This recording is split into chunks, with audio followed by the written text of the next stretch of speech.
Hi. Welcome to the Bard Graduate Center, where we research and share the stories present in objects. We are an interdisciplinary cohort of archaeologists, of anthropologists, and of historians who wandered from the art historical canon and towards craft, design, fashion, and everyday objects. We do this through graduate research, fellowships, public programs, exhibitions, our study collection, and so much more. We do this work cognizant of our own location in time and space, as we are situated in 3 landmark buildings on the Upper West Side in the Lenape-Hoking, the ancestral territory of the Lenni Lenape people, and 1 block away from the former site of Seneca Village, a community of African American and immigrant property owners forcibly relocated to create Central Park. As you can probably hear, I'm not who you're here to see tonight. I'm Brielle Pizzala. I'm a second-year master's student. I am both a maker and a scholar.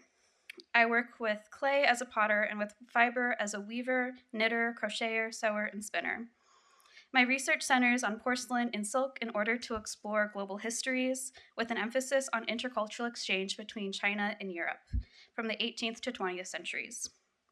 Throughout my research, I'm asking questions about technology and questions about how we value labor, especially during periods of industrialization.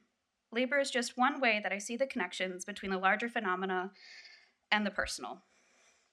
Avery Trufelman inspires and amazes me in how she threads together the intimacy of the personal with larger threads, larger trends, world religions, and global histories. Her curiosity and excitement about people and materials amidst larger phenomena feels at home here in the Bard Graduate Center. She's doing what many of us aspire to in terms of asking about the people at the heart of these stories, about clothing, objects, and things. I admire how she artfully and creatively shares these stories through podcasting. Some of you may be familiar with her podcasting work on 99% Invisible, The Cut, as well as her series, Nice Try, and Articles of Interest.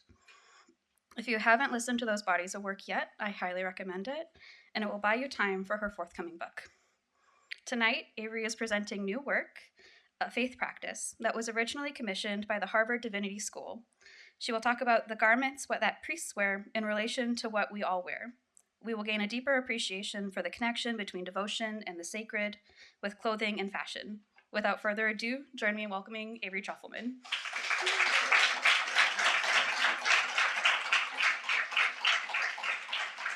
Bree made her shirt.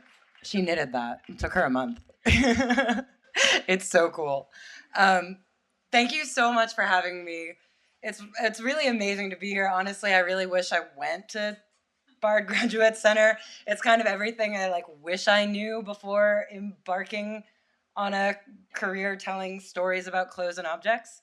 I'm sorry for those of you. This was going to be another topic originally about this series I did on preppy clothes, but I decided to change it up and do this talk that I recently did for the Harvard Divinity School, where I wanted to talk about the work I make in the context of faith. And I was like, oh, this will be fun, because I structured it like a religious service, because I thought it'd be fun to do audience participation without actual audience participation, because I would rather eat glass than do audience participation.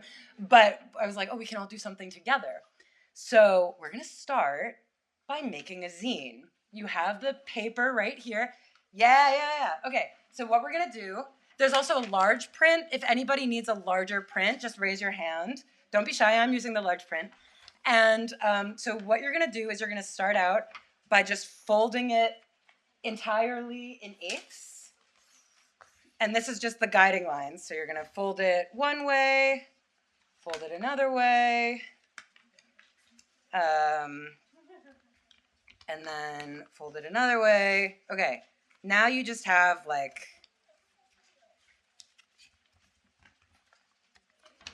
8 sections, right?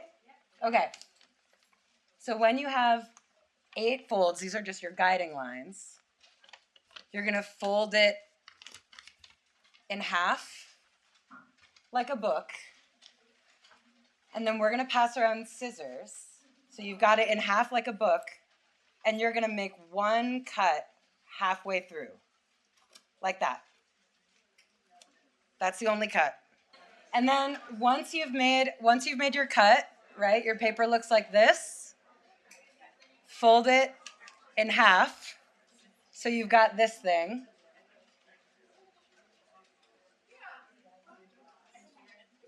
And then this is the fun part. And this is the magic. You fold it in like this, and then like this, so that you have page 1 and page 8, and now you have a little zine. So this is going to be woo. And now you can use this to spread your propaganda of choice anywhere you want. But this is going to be our book for the congregation. So we're going to roll with this, okay? We're going to start on page 2 with the prayer of opening. You'll read the italics. It's every other line. I'll start. Thank you for coming today. Thank you for coming today. There will be opportunities to participate. But I do not have to. It's okay. You will do as much or as little as you'd like. But I'll try to be a sport. I am so nervous to try this format out. I'm skeptical. I hope this is worth my time. I hope so too. Let us enjoy this tender moment. This moment in real life. How lucky we are to be here. How lucky we are to be alive. And so, I'd like to start. So, I had known my friend Nick for a long time, and one day he revealed to me, almost sheepishly, that lately he was enjoying going to church. And he was like, hey, you should consider doing a story about what priests wear. And immediately, I mean, I'd never been to Mass before, and I was like, oh, can I go? Can I bring my microphone? And I did.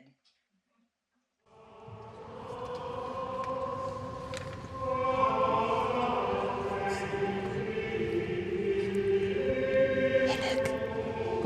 Psst. Nick. Can you say where we are? We're at St. Ignatius on 84th and Park. Okay, so that's St. Ignatius. Has anybody been there?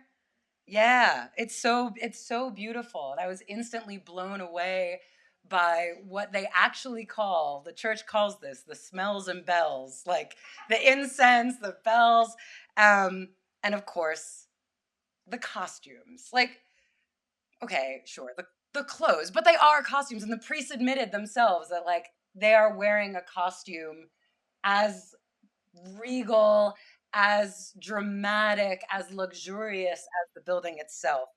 And my buddy Nick, who brought me to Mass, is Catholic. He's like Italian. He was born in Italy.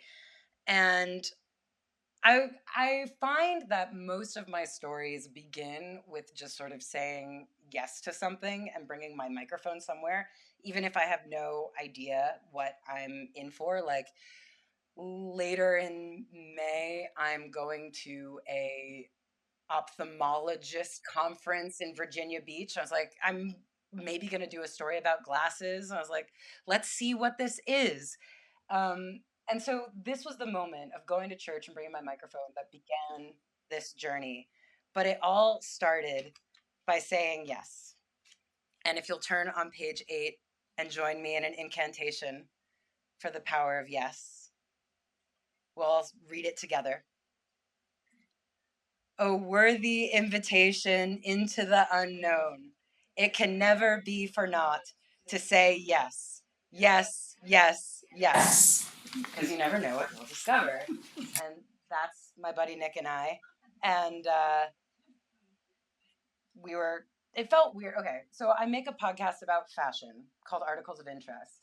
And it felt very weird to be in this holy center talking about faith and God, and I was only focused on the clothes. Wait, also, Nick, I'm sorry to distract you from the prayer, but can you describe what Father Martin is wearing? He's wearing what color is this? It's like gold and cream, and it's got like a beautiful sort of brocaded gold woven floral pattern on it, and it's just very elegant. So one of the reasons why it is always awesome to say yes and just go to things is because when I went to church that day, I found that the homily that Father Martin gave, Father James Martin, who is a huge deal in the Catholic community, he's notoriously very inclusive of LGBTQIA congregants and very outspoken. He's like Stephen Colbert's priest. He gave this beautiful homily, and in it he said, the absolute distillation of everything he has ever learned in all of his years of teaching and all of his years of divinity school could be boiled down to one sentence. And it was this: God is relational.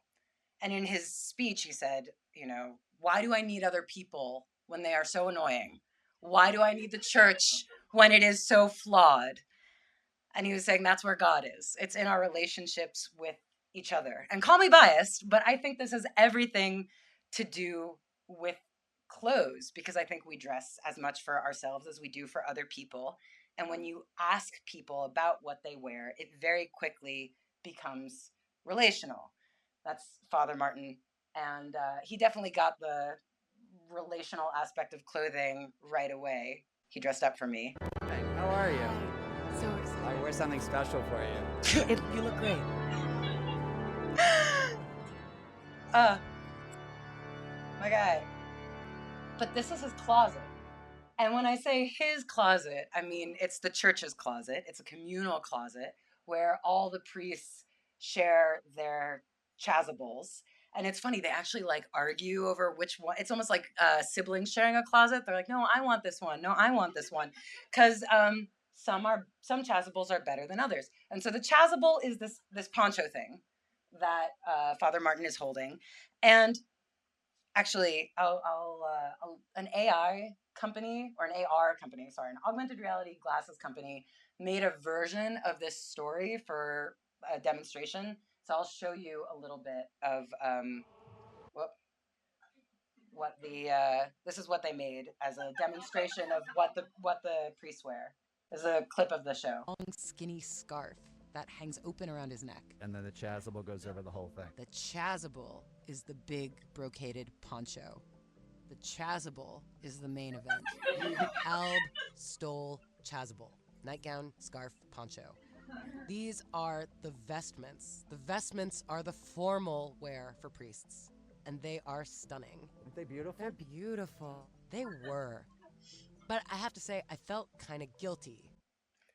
Well, guilt is fittingly Catholic. I'll tell you why I felt guilty in a second. But okay, bless this AR company. They got it a little wrong. You're actually not supposed to wear the stole over the chasuble. That's a little outdated. You're supposed to wear the stole under the chasuble. But no matter what a priest wears, you saw Father Martin was wearing like the collar. Even if you have like a monk or someone who's wearing a completely different form of day-to-day dress, when it's time for mass, when it's naming, I'm so Jewish. I'm like, what do you call it? A bris? No. What are the things? But whenever there's like a big sacred ceremony, they put on the same traditional attire, and they put on this long gown to sort of erase themselves. They put on the stole, and then they put on the chasuble. And I said I felt guilty because, again, it felt very strange in this environment where they were talking about God and how to be a good person and how to relate to each other. I was like, oh my God, what are you wearing? Because, I mean, this is a guilt I've carried throughout my career writing about clothes, because clothes are seen as superficial, and it makes sense because we aim objectively to probably either focus on the larger world outside of ourselves or the deep, rich world within ourselves, literally anything beyond just what is on the surface of our skin. But I thought it was really interesting to examine what priests wear, because so often clothing is used to project status, wealth, and desirability. And so, what do clothes like these mean to people who have quite literally taken vows of chastity and poverty? Like, what are they trying to prove here? And does God care? So, for this episode, I actually spoke with a monastic, someone who has like really, really rejected all worldly things. This is from Father Boniface, who is a monk downtown, and he is he dresses like a Jedi. Like every single day, he wears a white, simple habit. That's why they call it a habit, because he wears it every day. Beauty is a way in which we encounter the goodness of reality. And to seek beauty in clothing is not a bad thing. And to me, it was really funny to hear that from a guy who wears this like simple cloth sack, and he only owns 2 of them. But then I realized, I was like, so where'd you get your cloth sack from? Like, who makes them? And he told me it was this seamstress. She only goes by Emma, which is a total like mononymic designer. And I found her and I asked her how she makes these things. And get this, it turns out they're all custom. Like, it's tailoring. And each each habit is made to make each priest look more symmetrical, taller. It's like getting a custom suit. I was like, oh, you care. You really, really, really care. And again, fundamentally, it seems at odds with the humility that these holy men are supposed to have. And, one would think that this money that goes to making a custom habit or getting a beautiful chasuble should go to, helping people.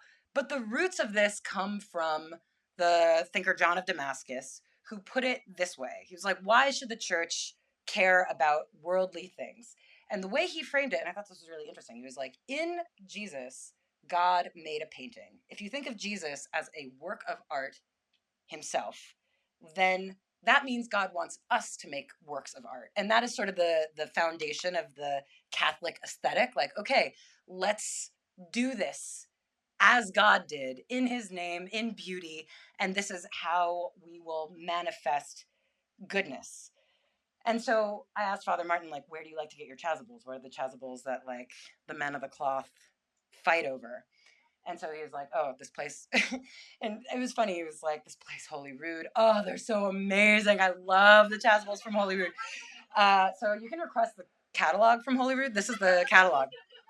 And that's not a priest. That's a male model. They hire multiple male models, actually. This one gets me. This one kills me. And they actually like, oh, it was really funny. Some of the guys at Holyrood were like, and can you believe it? Some of the models were actually Catholic. They were like so excited about it. But if you'll look, like these are nice. These are nice fabrics. These were like woven in Italy with like gold damask, and they are not cheap. If we zoom in to our friend on the right here, you will see that is a $1,433 chasuble, and that's cheap. That's like the lower end of chasubles. I've seen them go up to like $14,000, and that immediately struck me as very, very weird. I mean, that price would jump out to me in any catalog, let alone this catalog. And I was like, is this too much? Is this taking the John of Damascus directive too far? And that is why I spoke to Dr. Candida Moss. So we tend to think that religious garb is really simple. It's simple, it's articulating something pure and simple about the Christian message. But that's not true, especially when you think about the origins of the clothing, especially against the backdrop of like richly embroidered clothing, things that were dyed with very expensive dyes that people could not afford. This is Dr. Candida Moss, journalist and professor of theology at the University of Birmingham. When you talk to people who are not Christian, they'll almost always say, oh, but if I was going to convert, it would be to one of the denominations with the cool dress up. Like, I want beautiful churches, I want beautiful music, I want those things. You nailed it so entirely. Not my first time talking to a non-Christian, right? Because beauty is compelling. It's compelling in the world today. And that feeling, the pull of beauty, it's the foundation for the religious experience, but it's also the foundation for modern advertising. What? And Dr. Candida Moss traced this all the way back to like old iconography of the saints. I mean, if you look at them, they're all hot. Even if they met whatever gruesome fate they met in their lifetime, if they were decapitated, that head's back on. They've got like an elegant little scar that looks like a choker. Like they look thin, their skin is glowing.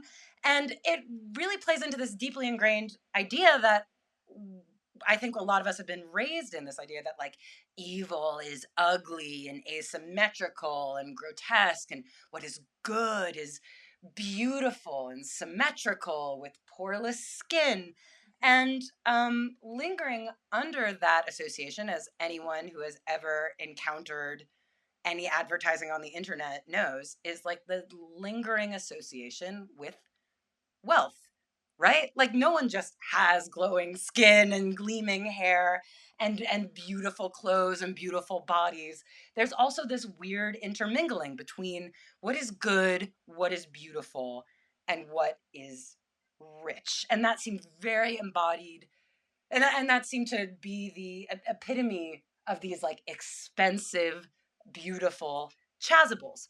And so, the argument, Dr. Candida Moss said, for keeping money in the church and spending it on these clothes, doing the John of Damascus thing, is based in the book of Revelations, where they talk about heaven as a jeweled palace. It's got these like gold arches and it's inlaid with diamonds. And the thing that Dr. Candida Moss said was, when she was looking at where these descriptions of heaven came from, she was very disturbed to realize that they sounded exactly like the mansions of the Roman elite, like Marcus Aurelius's Domus Aurea, like that these were things that rich people actually had. It wasn't some fictitious heaven. It was like this wealth doctrine thing, like aspiring to something that really could be attainable in this world. And I was like, oh no, I don't want to think of heaven as a place to just like go to finally be hot. And so I did fear that this marketing, as Dr. Candida Moss said, had sort of worked on me, that I fell for the smells and the bells and the showmanship. But that changed once Nick and I went to go see where these chasubles get made. So this is the Holy Rood Guild. It is actually run inside of a monastery that Nick and I went to see. So Nick took that picture. It's really nice. I normally don't get like documentation of me, holding up my little microphone in people's faces. That's Father Timothy, who showed us around. And it was so amazing. This is in like pretty rural Massachusetts. And everyone had like amazing Massachusetts accents. It was incredible. They're like, Father. But it was so beautiful to see the love and care. Her name escapes me now, but this woman who was doing the ironing, she's 80 years old. And I was like, you look amazing. And she was like, it's because of this job.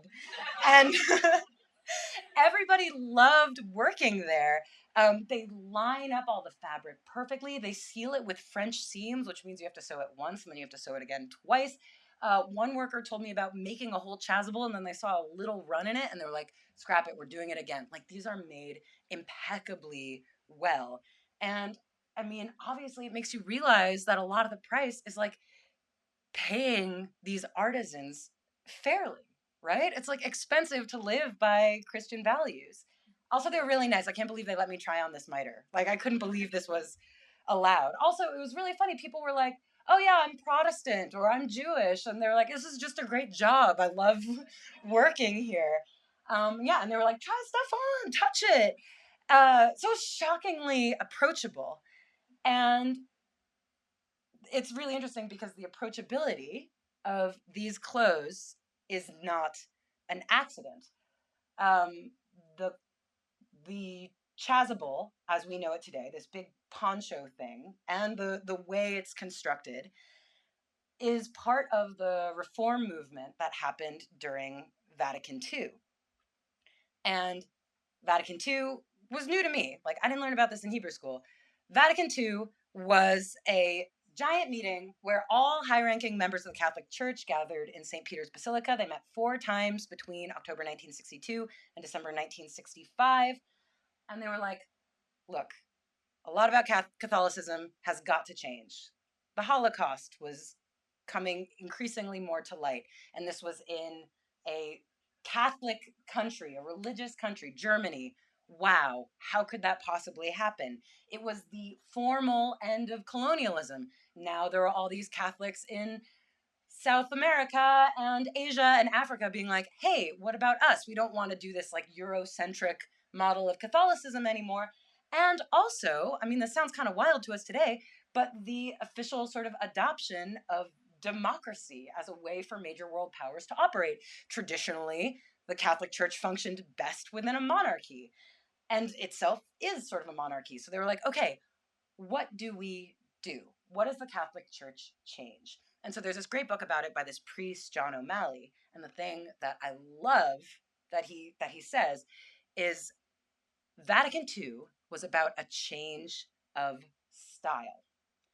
And the way he put it was this: from commands to invitations, from threats to persuasion, from ruling to serving, from behavior modification to conversion of heart. And this guy, John O'Malley, emphasizes this matter of style over and over again. Style is not simply an ornament of speech. It's the ultimate expression of meaning. And style in life is crucial, right? What is John O'Malley? John O'Malley's a priest, John O'Malley's a Jesuit, he's an American. All that's important, right? How is John O'Malley? He's kind, he's sweet, he's a swell guy. That's what we're interested in, right? So I love this definition of style, that it's about how you carry yourself, and that is what manifests in like an outer style, in the same way that you cut your hair after a breakup or you get a new outfit for a new job. These new ways of comporting yourself manifest themselves externally. And so of course, with these new changes that the Catholic Church made, including conducting mass in the local language instead of Latin, having the priests face the congregation instead of turning their back to the congregation, lots of different changes were made in Vatican II, and the style changed accordingly. Because before Vatican II, the chasuble looked like this. We have a live demonstration from the Bard Graduate Center collection. Andrew, when is this chasuble from? It was worn in the 1950s in France. Isn't it beautiful? Look at that. So this is called the Roman style chasuble, or some people call it the fiddleback. And so as you'll notice, it has no arms. It's less of a poncho thing. It's more like a sandwich board. And the fascinating thing is, you know, some priests still wear this pre-Vatican II style. And so you can immediately tell a priest's politics by what style of chasuble he prefers. I mean, that style means he's more staunch and conservative. But the funny thing to me is that actually the poncho style is older. And that, in fact, they got so ornate, so weighed down with like jewels and gold and different kinds of embroidery that they actually had to cut the sleeves off. And that's where the fiddleback comes from. So the funny thing is the return to this earlier form of chasuble, even though it's expensive and can cost thousands of dollars, it's actually a dress reform movement to make sure that these things never get so expensive that the priest can't move their arms. But of course, you know, you still want to make it like beautiful. And I have to say, in terms of the money element, obviously, like priests aren't buying these themselves. Again, they've taken a vow of poverty. A lot of times congregants will donate a chasuble to the church as one would like buy a bench in a park, you know, and they put their, they usually dedicate it to someone and that's embroidered on the inside. And so it's really beautiful to me that these are considered an investment and like part of the church in the same way that statuary or furniture would be.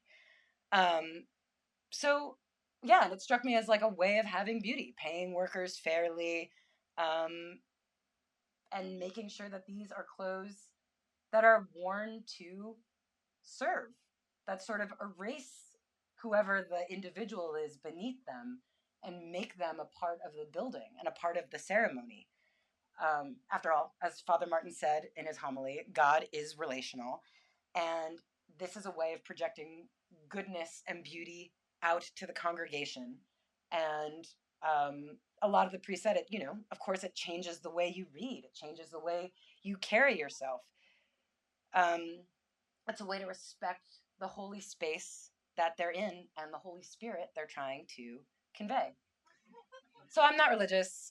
In some ways, I envy it. I often say that I am envious of people who go to church in the same way that I'm envious of people who go out clubbing. I feel like my friends who go out clubbing almost have a church-like relationship with it, where it's a space where no one has to host and no one has to RSVP. They just sort of like show up and their people are there and they know what they're going to see.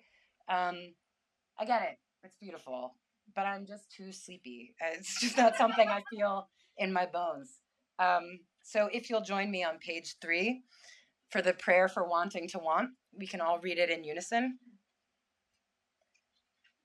I wish to move in a movement, to feel the crowd's pulse, to feel united in purpose, other than profit, other than renown, other than beauty, to seek companionship beyond rush coffee dates and occasional parties. Oh, take the sleep from my eyes and rouse me. I want to go out, outside of me.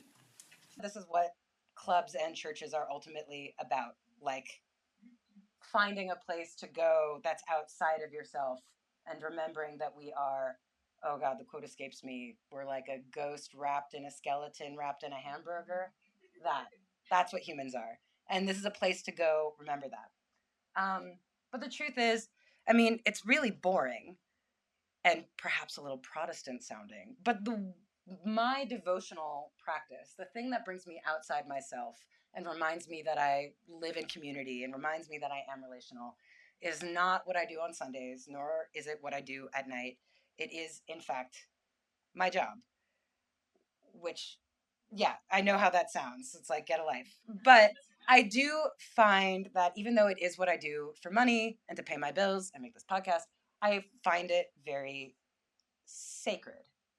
And by sacred, I mean the medium itself. Like, I believe that that audio is sacred, that it's reaching out and it's physically touching your ears, and that everything, I mean, back when I was young, before there was podcasting, I mean, radio is amazing. It's this divine thing that everything has a radio wave, that everything makes a sound. And I grew up in a household where the radio was always on. And so if you'll join me in the prayer for the radio on page 7. This is going to be one of those every other line ones. I'll read the first one, and you'll read the ones in italics. O cosmic force, O radio wave, that thrums through everything in the universe, all in its own frequency, tapping eardrums, traveling at the speed of sound, unfathomable differences, egoless, plentiful, spilling from receivers like tap water. And that was the thing. I always loved that radio was egoless. Like, growing up listening to WNYC, you could hear Brian Lehrer be like, hey, New Yorkers, what's outside your window? And they'd be like, no, I see. Like, it was so amazing. It was so democratic. And I remember early BuzzFeed quizzes that were like, what do your favorite NPR hosts look like? And we're like, I have no idea. Like, it was incredible. It was this open medium that was totally faceless. And it made me realize that if I were to have a faith practice, it is in other people and what they say and what they think and what they make. And I only really put my finger on this recently at Woodhull Hospital. I wasn't there for an emergency. Thank you for asking. I was accompanying a friend of mine who is a nurse, and she was going to her first day working at Woodhull Hospital in Brooklyn. It's a very intimidating building. It's sort of a notoriously intense hospital, and my friend was understandably very nervous about performing her high-stakes job with these thankless hours, and she was like, will you come with me on the first day just to pick up my badge and take care of bureaucratic work? And I was like, yes. And I was really on like cheer up patrol. I was like, oh, come on, this is so great. Like, look at all these amenities. Like their sad workout room. I was like, they have a gym and like free water. It was like so sad. But I was pleased to see that in the hospital, like so many hospitals, there was this little chapel. And it was really cool. They were like, here's the Baha'i service, here's the Polish service, here's the, they had every single faith you could possibly imagine, and pamphlets from every single religion offering words of comfort and assurance and promises of life after life or how to deal with peaceful nothing. And also offering this. This was an actual pamphlet that I saw. And it's like, whose side are you on? Time to decide. I was like, now? In a hospital? Really? And again, it gave me the sort of like jealous of people who believe thing, because I was like, I wish I thought I was on a team or could switch teams. Because, you know, in the tradition that I was raised in Judaism, there's this idea that everybody is born with what could be translated as evil, yetzer hara, but it's not actually evil. It's more like the um, selfish impulse. It's why kids hide behind their mothers, or just like, I want, I want, I want. It's a very like fearful, protective, desirous attitude. And by the time you're 13, by the time you get bar bat mitzvah, you have yetzer hatov, which could be translated as goodness, but it's also like an awareness of other people. You learn to like do things for others, but it's not like you're on a team. Like you still have that sort of evil yetzer hara inside you, and you actually need it. It's, you know, rabbinical scholars say that's what makes you start a family. That's what makes you start a business. It's like this motor, but you have to kind of keep it under control. And some speculate that's why Judaism has so many silly rules. Like, why can't we, you know, why can't we mix milk and meat? Like, why can't we do anything on Saturdays? It's like, because you cannot do everything you want right now. Like, you have to just, because I said so. And that's kind of the logic behind it. So there's like, there's no team. There's no like, it's just like you have your little flame, and you make sure that it doesn't get out of control, or at least that's what I have come to believe. And so I was like, I don't know, this chapel thing, it's very beautiful as like an anthropologist, but it wasn't the thing that actually gave me comfort. The thing in Woodhull Hospital that gave me comfort was in the atrium right when you walk in. And everybody should go walk in and look at this. It's amazing. So there's a giant Keith Haring that he painted himself in 1986. It was a gift to the hospital 2 years before Keith Haring himself was diagnosed with AIDS. It was so beautiful, so joyous, so signature, and yet so giving, right? It's like so obviously him. It's like he had broken off a piece of himself and given it to the hospital. And like most people do, I didn't know it existed. It's like an amazing gift. I was immediately enamored of it. It made everybody feel incredible walking in there, like, wow. And it felt to me like a holy relic. And that's my friend Ellie picking up her badge, and it worked. It soothed her immediately. She was like, this is so great. And so this to me is my chapel, and I'm clearly not alone, because Keith Haring did make an actual altar at Grace Cathedral in San Francisco. This is called Life of Christ. It's a triptych that he made in 1990. It was actually Haring's last work before he died of AIDS at the age of 31. And even though in this final work, Haring definitely turned to Christ, throughout his life, Haring was definitely a skeptic, to say the least. But he carried this form of personal devotion that I recognize and I really respect. He had this very specific outlook on life and fate and purpose, and it was defined by other artists and other people. And in his journal, he wrote, "There is always a certain magic that some call fate.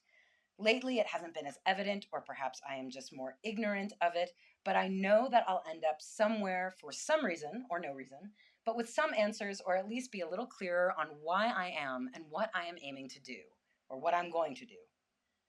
So if Haring can't tell that he's being led for a reason or not, and if he's ambivalent at best about Jesus, how does he know that this fateful path that he believes in is going the right direction? How can he tell when he's on the right path? And the answer was other people. Haring loved people. It's why he did things like gave a mural to a hospital.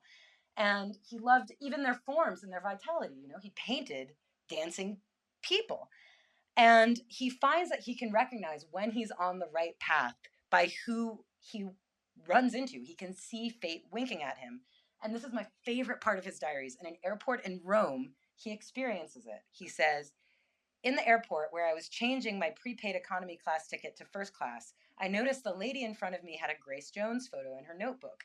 I was tempted to ask her about it, and then I saw she had Grace's passport. So I got to see Grace for 15 crazy minutes in the airport. She was on her way to New York City for the premiere of Vamp, the movie I painted her for a striptease scene in, and I on my way to Tokyo. The series of events and accidents that led up to the coincidental meeting reassures me that I am still in tune with the universe and traveling the right path. And he continued, my belief in chance and destiny has led me right so far, and whenever things like this remarkable coincidence happen, I'm reassured that I'm still on target. And I've tried to explain this to so many people when like an amazing coincidence happens. I'm like, oh my God, it's like when Keith Haring ran into Grace Jones at the airport in Rome. But I really do find that you get these moments that some could call kismet, but I think it happens when you like meet the right person at the right time. And I think that is what my job depends on, like meeting people where they're at the right time, meeting my friend Nick at the right time, meeting Father Martin at the right time. It's like existentially affirming when you meet the right people at the right time. And this is why, to me, the interview is the holiest of all practices. Now, the interview, I want to say, is different than a conversation. Both are very important, but they are two different beasts. I think a conversation is something we do all the time. It flows easily through the air, and a conversation is like exciting and random, and you can do it at any point with any person. And I do believe that like everybody has a jewel in them, to put it in really callous terms. I think the conversation is where you sort of find that jewel, and the interview is where you polish and cut the jewel. But yeah, you have to find them first in conversation. And this is not going to be an audience participation part, but I just, on page 4, I made a list of questions that I like to ask in conversation, not an interview. But conversation, it's not that I find conversation easy. I actually find conversation quite hard and quite stressful, especially when it's like forced on you and you're sitting at a dinner party and you're just next to someone and you're like, so what do you do? But I do find so many stories like this from just talking to people and learning about them. And honestly, my favorite question to ask is, what did you do today? I love that question because it very quickly gets into what they might do for a living or what they might believe. And I like asking about clothes. I have this pet theory that all small talk is big talk and all big talk is small talk. Like when you're like, cute shoes, where'd you get them? You're actually talking about like supply chain and the global economy. And when you're like, oh, crazy weather we're having, you're talking about like the impending apocalypse. And then for some reason talking about politics is like silly. Like, oh, crazy times we live in. But I find by just asking really simple, light, small conversation questions, I learn about people's lives. I learn about fields of study that I didn't know existed. And then the interview, the shining, the shaping, the cutting, that's like the divine transcendent thing. I think some people find it in meditation. Some people find it in exercise. I find it when I am like really, really, really, really listening to someone entirely immersed. And it's almost like I love the feeling before I go into an interview. I'm like, oh, I have all these thoughts and all these problems. And then after the interview, it's almost like I pour all my energy into someone else and I feel like clean. I'm sure other people get this feeling from other things, but I get it from an interview. And let me tell you why an interview is different than a conversation. If you will join me on page 5, we will do the reading together and then I'll elaborate on each one. So I'll read the conversation part and then you read the interview part. In the conversation, silence is failure. In the interview, silence is success. So in a conversation, it's like, oh no, an awkward pause, so weird. But I find in an interview, if you get to the point where someone's like, you're like, oh, something is good. Like they're formulating their thoughts, they've never verbalized it before. We've reached new territory. The silence is amazing. And the key thing is just being able to like hold it and to not jump in and be like, we're not, we're late. Just like turn it into a multiple choice question. Silence is like, that's actually the goal. When I get to a moment of silence, I'm like, yes, now we're getting somewhere. But it totally breaks the rule of conversation. Okay. In the conversation, things need to be verbally affirmed. In the interview, interview, things can be understood tacitly. And a lot of this is a radio thing. Like when you have a normal conversation, you're like, and then if I go back to listen to the tape of myself being like, yeah, I'm like, shut up. Like in the interview, it's more of an intense, like, which is almost asocial. Like people kind of call me out when in conversation I do interview stuff, and I'm like, it's like, it's weird in a conversation, but it's kind of necessary in an interview. And to that point, in the conversation, too much eye contact is weird. In the interview, eye contact is gentle and constant. And it's also a way of holding that space, especially in silence, being like you get to really root yourself. And I've heard that in conversation, the best thing to do is stare at someone's mouth so they don't feel like it's too intense. But in the interview, I'm like, let's go for it. In the conversation, you must play it cool.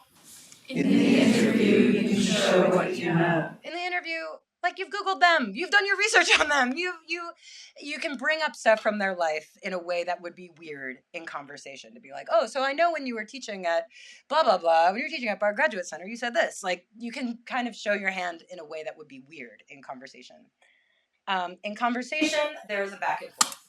In an interview, it's primarily one direction. Sometimes in an interview, it's nice to be like, the adage is give a story, get a story, to like you open up, they open up. But I find that's kind of an illusion because only one person's story is going to be recorded and like put on the podcast.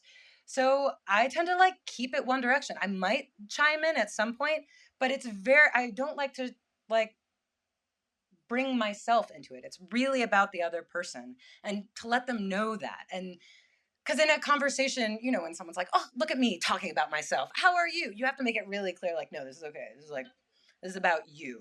This is one direction. The conversation is linear.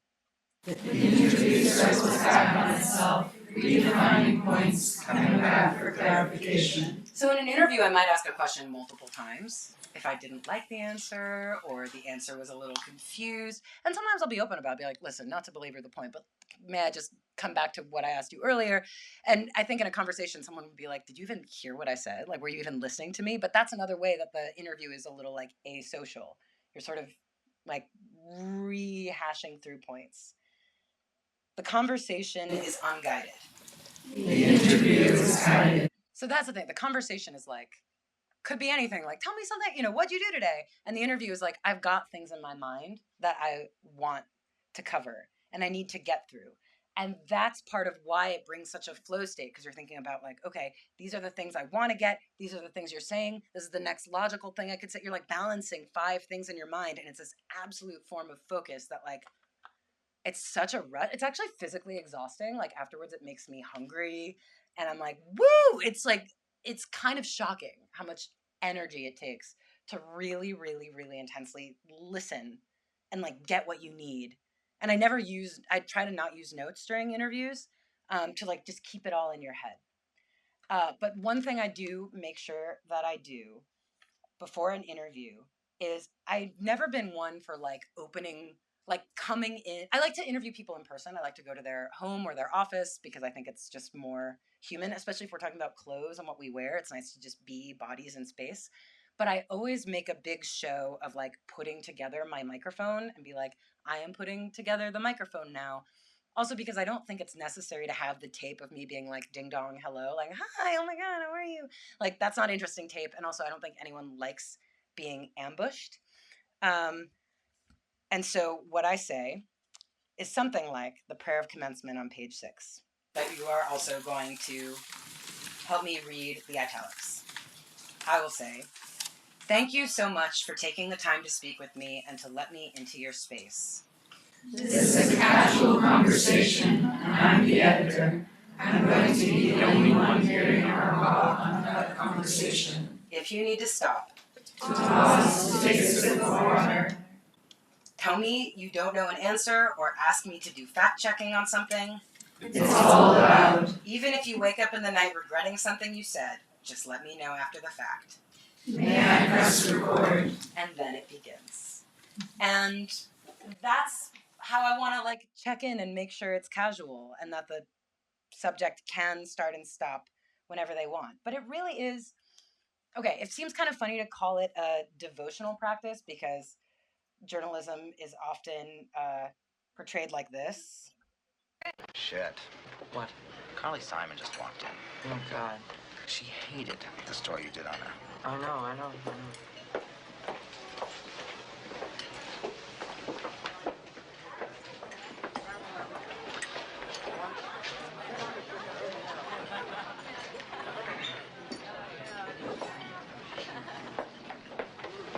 Hi, Carly. Hi, Carly. Hi, Carly. I read that shit you wrote about me. Oh, come on, Carly. You know, the only thing worse than being written about is not being written about. Journalism! And I will admit there are some times where I have felt like that, where I felt like I'm not doing the devotional act of interviewing. There have been times where I've written about people and I've felt that it was unconsensual and it feels terrible. And those moments have only been when I have strayed away from my principle, which is not talking at someone. And this is why I like talking about clothes. I like talking about something else that we can both sort of look at together, rather than turning to a priest and being like, tell me, like, what are your problems with the church? What are your misgivings about Vatican II? Just being like, tell me about your clothes. And that way we can sort of look at something together. I find when you start small, the big things always come in. It's much harder to start big and to let the small things come in. And the best example of this, this is a project that a woman I subletted an apartment from in Berkeley did. She got this huge grant to travel all over the world that was given to like the top 3 architecture students. And they can focus on anything they want, but it's kind of a cursed fellowship because one architecture student always flips out and like goes to Aruba and hides because it's like, so you can study anything you want anywhere in the world, all expenses paid. And she did this brilliant thing where she photographed concrete all around the world and like, look at it, it looks like a rainbow. It's so beautiful. And this brings me to my favorite quote from William Carlos Williams, which is at the bottom of page 6, which is no ideas but in things. We can all read it together. There is a way to start. Start small. Start mundane. The world floods in. And I mean, this is why I love talking about clothes, which is not to say I love clothes. I actually hate clothes. Like every single step of this process is tremendously wasteful and fraught with labor abuses. And I mean, think about where it ultimately ends up, right? Like this is a mound of discarded fabric in the Chilean desert that is estimated to be 1 or 2 times the weight of the Brooklyn Bridge. And most of them actually also had their tags on them. You know, it's like, man, this is what all of that labor, all of that cotton farming, everything leads to. And actually, this was taken in 2021. Since then, the mound of clothing has actually caught on fire because so much of it is made of cheap, flammable materials. So it's easy to be like, ugh, clothes, the worst, in the same way that you could be like, ugh, religion. So many awful things have been done in its name. But, you know, similar to Keith Haring's feelings about the church, one cannot only be a hater. And this brings me to my favorite quote from the movie The Last Black Man in San Francisco. The city blows. Big time. I mean, whatever. I'm not above living in a former crack house, you know. But I came here for Janice in the airplane, not to work at a fucking startup. Dude, I've been saying for months, let's just move to East LA. The city's dead. Yeah. Seriously, fuck this city. Excuse me? You don't get to hate San Francisco. I'm sorry, what? Yeah, dude, I mean, sorry, but I'll hate what I want. Do you love it? I mean, yeah, I'm here. But do I have to love it? You don't get to hate it unless you love it. Classic community shit.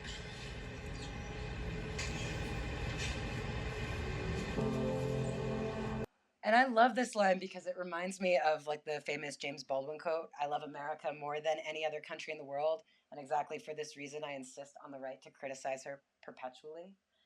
And I think it's true for me of clothing. I feel very complicatedly about it. I think a lot of people do.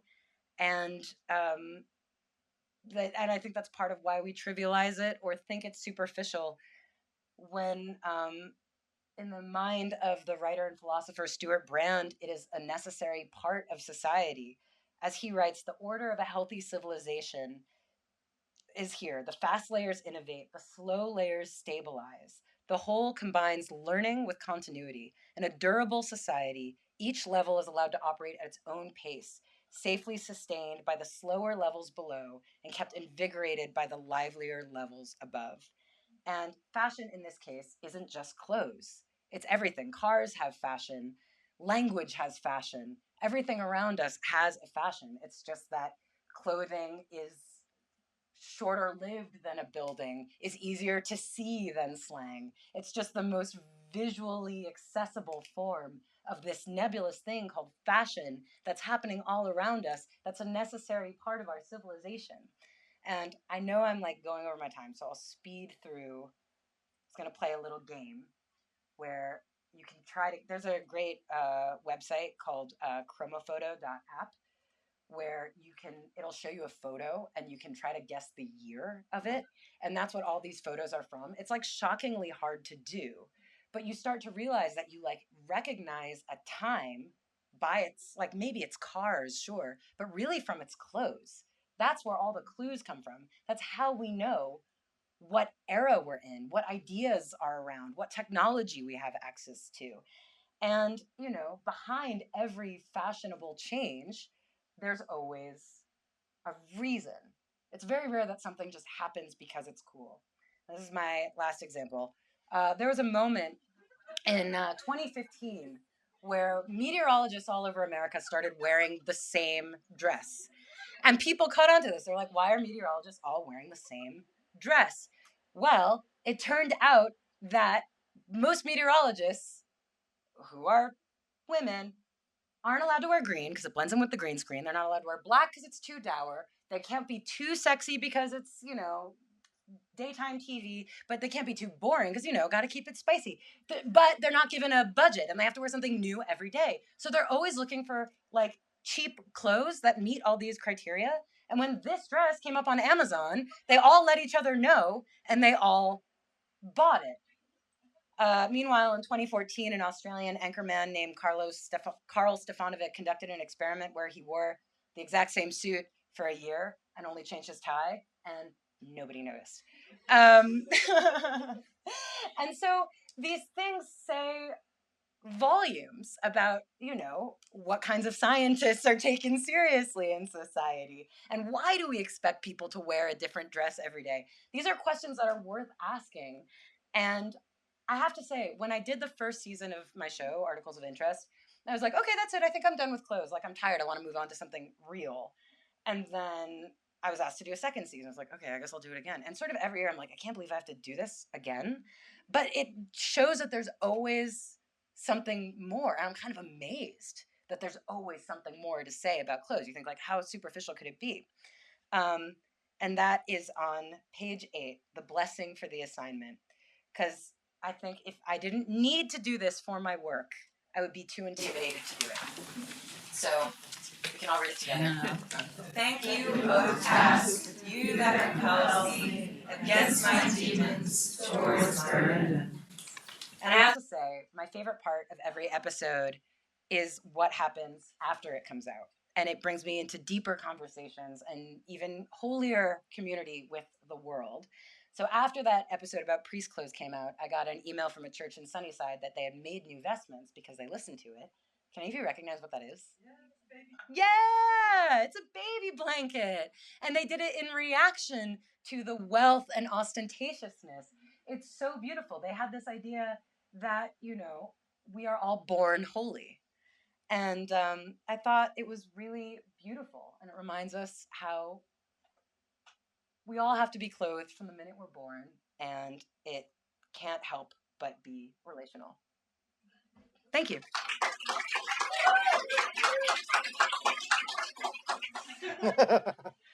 Yeah. Hi. Okay. Do you know Reverend Bill? Oh, sorry. Thank you, Andrew. Do you know Reverend Billy's And the Church stop of Stop shopping? Right, I Yeah, thought you yeah. would. How would a church of clothes work? Can you tell us about it? Could you imagine that? Ooh. Well, I do think every church is a church of clothes. Yeah. Of course. Yeah. But I mean, I do think in a weird way, not to be a total cornball, this would be like my TED Talk, like a church of clothes comes from us. I really do think it would be like if we dressed up for each other, if people dressed up to go to church, if people, that's, I think part of the clothing is relational thing. Like I dressed up for you all. I wore my fancy pants, and that's a sign that means something.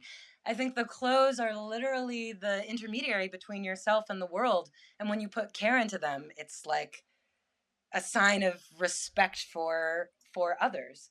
So I do think that would be, and that's why I think going out is also sort of a church in a way, that people are dressing up, even if it's not in the traditional respectful way. It's like for each other. I wore my stained glass dress. I love for it. You. Thank you. Oh, it's like the Beauty and the Beast level stained glass. Any other questions? Oh, great. Would you pass this down? Sure.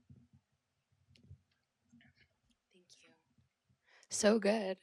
Thank you. When you were talking about the idea of good and comparing like Judaism to Catholicism, I was thinking about this idea of like good as artifice and also the clothes as artifice, connected back to what you were saying in the beginning about like the superficial, because like clothing literally is superficial in a neutrally connotative way, right? Where it's like it exists on top of everything else. And so I'm wondering, with tying it all back together, the end, when you're the giant pile of clothes, what do you think the next like artifice of good is in fashion / what would you want that to be? The next artifice of good. Yeah, like do you think fashion could fashion that, like as an industry, practically, individually, etc.? That's such a good question. Well, I have to say, something that I raced through in the interest of time, because I hate going too long, and actually something I always say about my work is I aspire not to waste people's time. Like I really aspire to be like worth people's time. But something I did leave out gets to your question, which is I did a story about modesty in fashion, and I compared Mormon clothing, Muslim clothing, and Hasidic Jewish clothing. And it was really interesting because the kinds of modesty are different in every culture. Like in some you can show the neck, in some you can wear pants, and some you can't wear pants. It's like, well, what is modest? Everyone's interpreting it differently.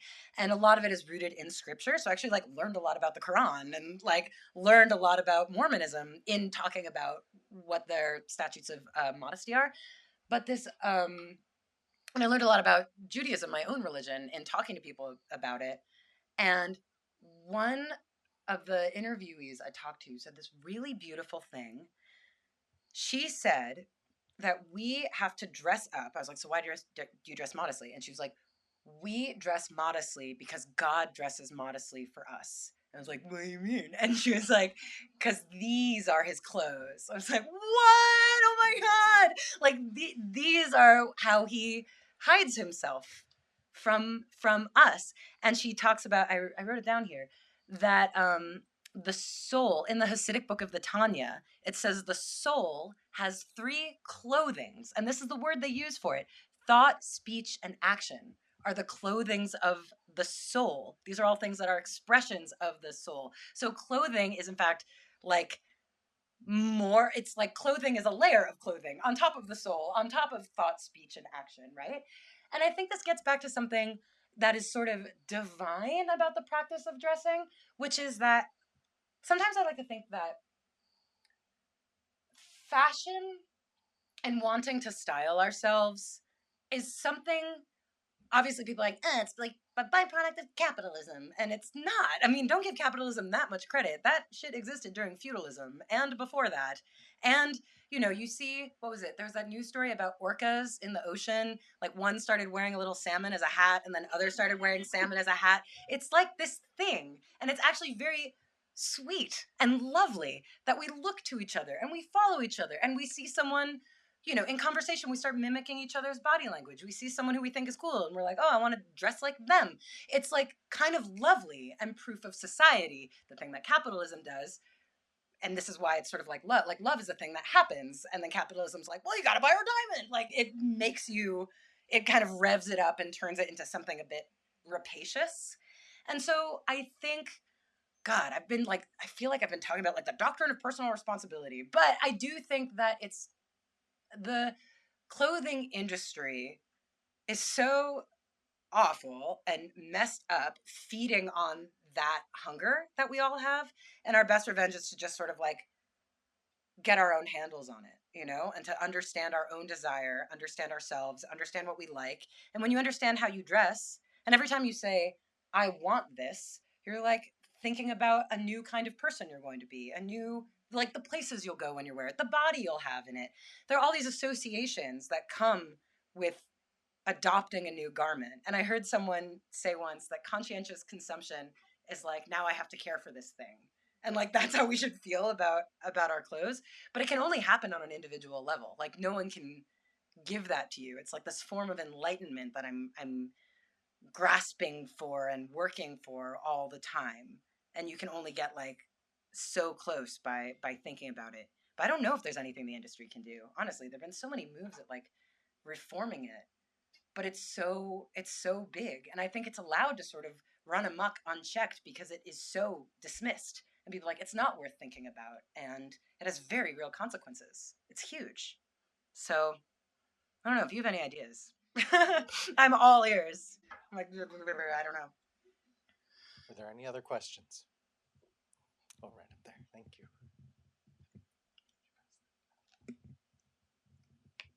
Thanks. This was great. I've listened to a few of your podcasts as well, and you just cover so many different topics. It's really interesting, but I'm just curious. You were sort of talking about, you know, getting renewed for seasons and stuff, and I'm just wondering, because clothes are everywhere and there is so much to say about them, how do you go about finding the stories and sort of what separates the ones that kind of rise from to the top from the ones that you end up are like, oh, that's kind of interesting, but yeah, it's not worth telling such a like intentional story about? That's a great question. And it implies that I'm like way more organized than I am.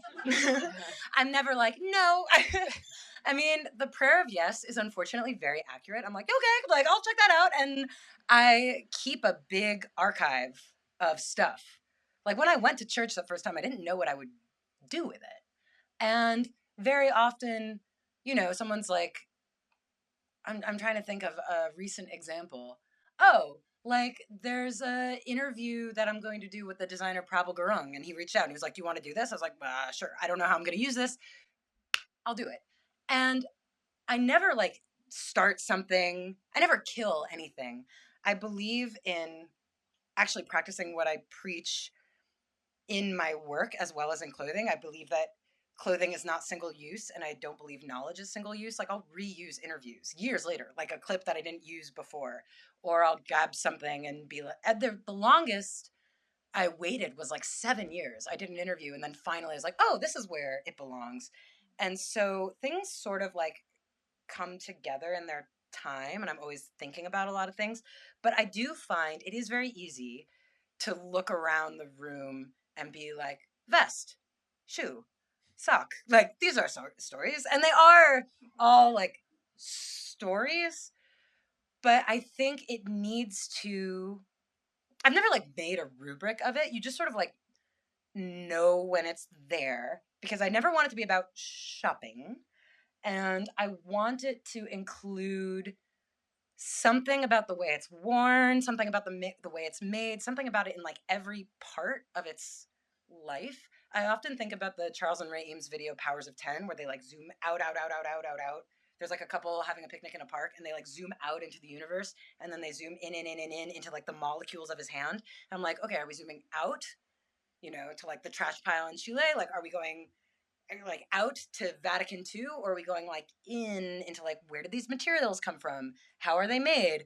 But it can't just remain on the surface level. It has to connect back to like the chain of social connection somehow. And there's always the moment, this is the thing. It's funny. Sometimes I'm like asked to give talks as a fashion expert. And I'm like, lol, I don't actually like know anything. I didn't go to Bard Graduate Center. I just like, I don't know, I'm kind of a fool. But that has its benefits because when something is new to me, I'm like, oh, well, there we go. That's the story. That's really interesting. And for me, it was like, oh, the Vatican II reform and the use of styles. Like, there's a story. So yeah, it's always sort of like bumbling along in the process and saying yes to too much. Should this be the last one? Okay. I mean, for you guys. I don't want to waste your time. This question doesn't come at all out of my own personal politics, but as someone who thinks about fashion for a living, I am curious what you think about what Volodymyr Zelensky wore the other day with his meeting with Trump, for which he was criticized. Listen, I have been asked to weigh in on, like, that's Derek Guy's thing. That's like the Twitter menswear guy. He talks about that. Obviously, I thought it was a cool moment that he signified and that he called the suit a costume. I was like, rock on. And I thought it was interesting that he understands sort of the rhetoric of clothing, but I don't know. It's funny. I do think there's sort of a semiotics of fashion that people can like pick apart an individual outfit and understand like what it all means and where it all comes from. That is like so not my thing. Like I could tell you something, but I'd be talking out of my ass. And I feel like I'm much more attuned to the history of things and the manufacture of things than the individual choices that anyone makes for what to wear on their body. Obviously, this is like larger political implications. So I can't say anything smarter than like, I thought it was awesome. I'm sorry. And what a perfect place to end. Thank you. Thank you. Thanks for coming out in the rain.